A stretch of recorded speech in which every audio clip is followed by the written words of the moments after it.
Last week, I was in Hamburg, finding out about the amazing relationship between FC St. Pauli and its fans.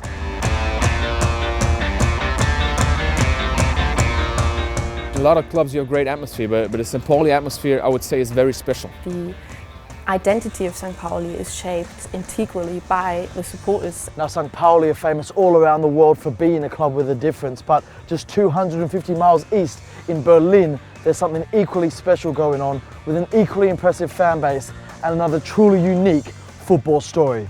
This is FC Union Berlin.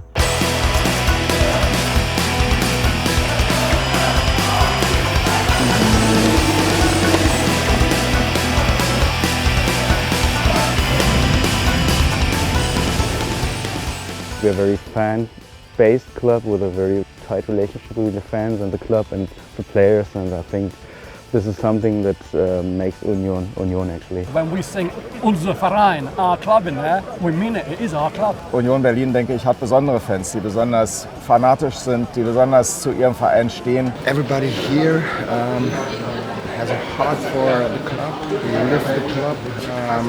He lives the club in every moment. It's what they always describe as kind of a family thing. I think that's true. It feels like that for me.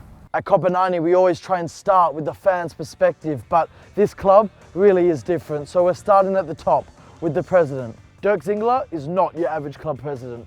He's a rabid Union fan and he runs the club in exactly the way you'd expect from a supporter. Dirk Zingler, he's the president of the club. He comes from the terraces as well. You can see him walking around the stadium and talking to you and me. So I think that's part of keeping it to the fans, that he is just like among the fans actually. We know that he feels the same like we feel, that the real fan feels during the game. When the club was really down in 2004, he is a pretty successful businessman and he stepped in and then he was elected president. It was really like the transition from a fan over like a sponsor to the president within a couple of months, basically. He runs the management, top management, in a very collegiate fashion, bringing players in.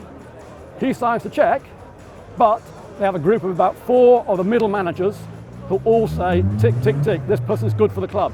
Even the head of media has to say, yes. Zingler has said in the past, I don't even have to know anything about this player. If all my 4 lieutenants say he's the right man for Union, I sign the cheque. Bleed for Union, what's that about? Bleed for Union. that was exactly the time when Mr. Zingler was elected president, or was a year later. Union was totally broke and we were close to being cut off from any like professional football whatsoever. In Germany, if you donate blood, you get money for it. Many Unioners went to the, is it called blood bank? Yeah, blood bank. And donated blood, received the money and transferred it to the club. How many pints are we talking of blood here?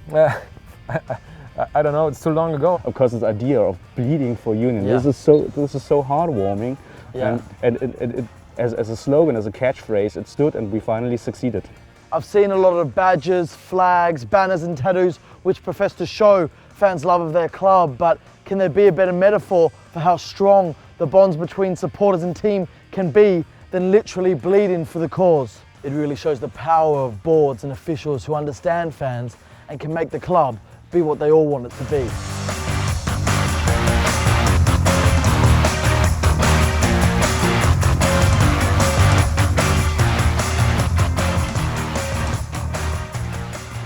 One striking example of Union taking a fan-centered stance on wider issues came in 2012 when the German authorities tried to introduce new regulations around stadium going. At a meeting of the top 36 clubs in the country, Union were the only ones to vote against the measures, as they felt that they shouldn't do anything without consulting the fans. Too many things were wrong about it and we said, no, sorry, we can't agree with that. If we discuss it under this topic, everyone's a potential criminal. You can try to find new regulations, but if you don't talk to the people you want to address, how do you think you can reach them? That was our point of view on this. There was a very special date, a very special meeting of all the clubs in Frankfurt to sign this regulation collection.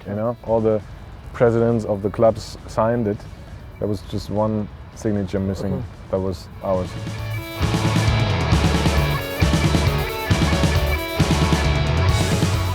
As well as being brilliantly democratic and fan-led, Union's stance on protecting the stadium experience is also completely unsurprising when you think about how they came to have their stadium in the first place. In 2008, the stadium here was just with 3 sides of terracing with no roof over it, weeds coming up through the crumbling concrete, and a little tiny stand that held about 2,000. We had to renovate or to refurbish the stadium, otherwise we wouldn't have been allowed to play there anymore. We had the chance to ask the people to say, what would you like? So once it was clear that everyone wanted to keep these standing terraces, not such a difficult way to develop a kind of construction to make it possible to do that with just people like you and me. And on the first day, it was 1st of July 2008, there were like 200 guys in the morning, at 7 in the morning. People like you and me, people with experience on construction sites, people without any experience like me, and they were there, like with their shovels, and they said, we want to do it. It was just amazing to see this grow under your own hands. It was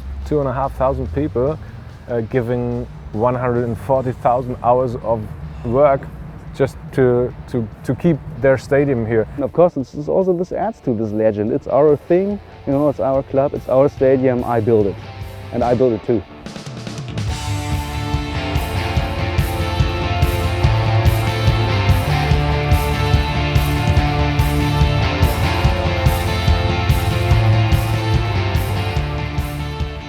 So not only did the Union fans build the stadium themselves, they now own it too, which means they can have it exactly the way they want it. In Germany, we are living like in paradise. We are very proud to have so many standing places. 80%. Wir singen, wir springen, wir tanzen, wir schreien. Das geht viel besser im Stehen. It's a sellout. It was a sellout 4 or 5 days ago, 22,000. Sowas ist sehr, sehr besonders, wenn die eigenen Fans das Stadion mit aufziehen, mit bauen. Das ist aber einfach Union. Union bezeichnet sowas, weil Union in jeder Lage zu diesem Verein steht. It's unique. It is, they say, it is the most beautiful stadium in the world.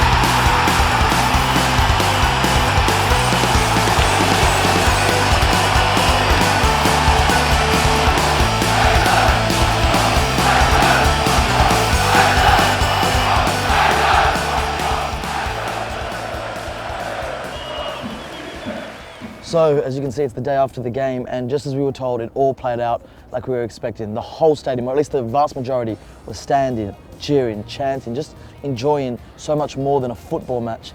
And as much as I enjoyed it, all I've been thinking up until this point is just, how come we can't have that across Europe and especially England? And so what I'd like to get out of the rest of my time here in Germany is some understanding, some tips, anything from people who are involved in the success of German League football, so that we can turn the tide across Europe and especially in England to enjoy the game the way Germany gets to. The biggest difference between Union Berlin and an English club is that it's member-owned, member-controlled. I'm a member, so Union Berlin is me and 12,000 other people.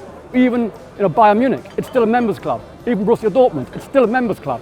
And they've been allowed to spin off the professional football divisions into a limited company, but under the 50+1 rule, that limited company must still be controlled, not owned necessarily, but still controlled by the members, as to 50% of the votes plus 1 vote. They can indirectly vote the president, and they can more or less directly, chop him off as well. So if you did something that they wouldn't fancy at all, they could chop him off. The deal is, the club has to do what I say, because I'm a club member as well. That's why there are quite some ways we can revolt against, unpopular decisions. You've got a voice, and you've got a direct communication with the president. As fans. You can constantly talk to and have a proper. Can we get that in England? Is that possible, or is it just too late? If you wanted to get that, you would have to really turn things around from the basis. You can't take an existing Premier League club and turn it into a members club. But yeah, you can start from scratch, if you have the patience, and have a Phoenix club, and then work your way up. And yeah, more power to their elbows at FC United and AFC Wimbledon.